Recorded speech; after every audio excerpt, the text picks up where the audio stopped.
Rubber বাগান থেকে রাবারের স্কেপ চুরি করার সময় হাতে নাতে ধরা পড়ল এক যুবক। ধৃত যুবককে উত্তম মধ্যম দিয়ে পুলিশের হাতে তুলে দেয় এলাকাবাসীরা। ঘটনার বিবরণে জানা যায়, কমলাসাগর বিধানসভা কেন্দ্রের হরিহরদোলা রাবার বাগান থেকে দীর্ঘদিন ধরে রাবারের স্কেপ চুরি করে নিয়ে যাচ্ছিল চোরেরা। তাই হরিহরদোলা এলাকার রাবার চাষিরা রাবার বাগানে দীর্ঘদিন ধরে প্রহরা দিয়ে আসছে।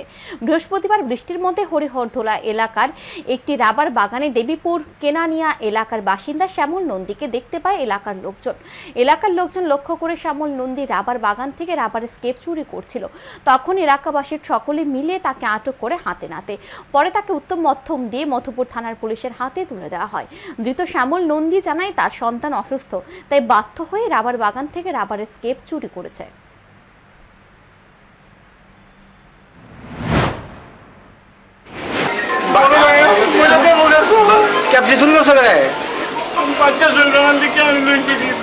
আর কোনদিন আমি তো উঠছি না।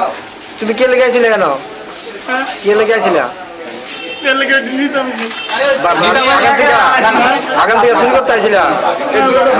বাড়ি কোন? বাড়ি মোবাইল